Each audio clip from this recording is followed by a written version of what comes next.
Ils ont tout tenté contre toi, mais Dieu n'a pas permis que tu sois atteint. Toutes leurs attaques, toutes leurs stratégies, tous leurs stratagèmes, toute leur malice et tous leurs vices n'ont point eu d'effet sur toi. Gloire au Seigneur. Et comme ils n'ont pas réussi à t'atteindre, ils viendront et essayeront de t'atteindre par l'affect, par les émotions. Et ils ne sont obligés ils sont obligés maintenant de réaliser à quel point Dieu t'a fait fort. Mais puisque toi, on ne peut pas t'atteindre, eh ben on va essayer d'atteindre ta famille, tes enfants. C'est pour ça qu'il ne faut pas être dans les émotions, dans les sentiments. Parce que sinon, ils vont passer par toi comme porte pour atteindre ta famille.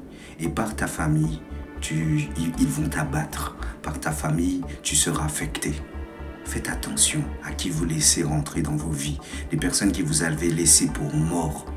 Des personnes qui vous ont critiqué lorsque vous étiez au plus bas. Ce ne sont pas des bonnes personnes. Et elles ne seront jamais bonnes. Vous savez, même si c'est des personnes qui ont le même nom de famille que vous, le même sang selon la famille, fuyez ces personnes-là. Ce sont des personnes qui vous aiment et qui vous aimeront seulement par l'intérêt et pour ce que vous représentez aux yeux d'un plus grand nombre. Ce n'est pas l'amour authentique. Refusez ça. C'est même dangereux pour vous et pour votre famille. L'amour ne se quémande pas. L'amour s'exprime chaque jour d'une façon authentique. L'amour n'est pas un effort, c'est un état d'esprit. Beaucoup utilisent et peuvent utiliser l'amour en façade, mais je nous souhaite et je prie pour que tout un chacun ait la révélation véritable de l'amour. L'amour, c'est Dieu et pas un homme. J'ai prophétisé à des personnes qui ne croyaient pas forcément déjà en Dieu, mais les prophéties se sont accomplies sur et dans leur vie. Malheureusement, aujourd'hui, ces personnes-là, le Seigneur m'a mis la conviction qu'elles pensent que je suis un sorcier et que c'est moi qui les ai maudits.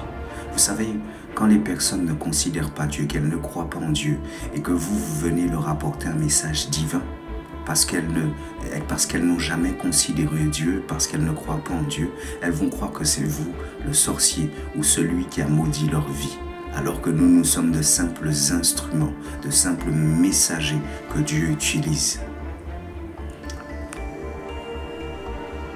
Toutes les décisions que j'ai prises dans ma vie, c'était pour me sauver moi-même, parce que Dieu ne veut pas que je périsse, ni aucun d'entre nous d'ailleurs. Et parce que j'ai un cœur d'amour, sur terre, dans tout mon vécu, j'ai surtout souffert par rapport à ça. C'est des personnes que j'ai considérées, des personnes que j'ai aimées. Mais Dieu a permis qu'il puisse y avoir des blocages et même beaucoup d'échecs dans ma vie pour me montrer qu'en vérité, si ces personnes-là arrivaient à me considérer, c'était par rapport aux intérêts et à ce que je représentais aux yeux d'un plus grand nombre. Et que ce n'était pas l'amour. Parce que l'amour, lui justement, subsiste aux épreuves, subsiste au manque, subsiste aux périodes de ténèbres de nos vies. Et Dieu a permis ça pour faire son tri.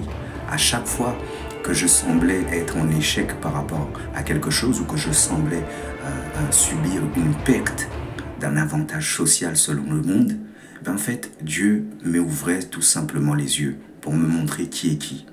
Mais mon bien-aimé, tant que tout va bien, ne pense pas que tu vis l'amour et que les personnes qui sont autour de toi sont des personnes véritables. Ce qui te prouvera que les gens sont véritables autour de toi, ce sera le temps des épreuves. Combien vont rester auprès de toi? Combien vont continuer à t'aimer, à te considérer, à te fortifier, à te rappeler la grâce que tu es et toutes tes capacités? Je suis marié aujourd'hui, j'ai 3 enfants. Et je n'ai pas pris une décision charnelle parce que le mariage, c'est pas quelque chose pour les bébés, c'est pas du m'as-tu vu. C'est une œuvre sacrée qui tient à rendre grâce à son Créateur, puisque ce sont des préceptes divins. Le mariage est un précepte divin. Aujourd'hui, je suis marié à une femme, non pas parce qu'elle est parfaite ou meilleure que qui que ce soit, mais parce que j'ai vu l'amour au-dedans d'elle. Dans un moment où tout le monde s'éloignait de moi, dans un moment où j'étais au plus bas, dans un moment où je n'avais plus rien. C'est dans le néant qu'elle m'a aimé. Et c'est en cela que je me dois de me battre pour elle et pour ma famille actuelle. Quand quelqu'un est capable de pouvoir te manifester de l'amour, de te montrer de l'affection, dans un moment où tu as tout perdu, où tu n'as plus rien, où tout le monde te rejette et où tu es au plus bas, tu es certain, et là tu seras certain que c'est l'amour. Que Dieu te bénisse. Shalom.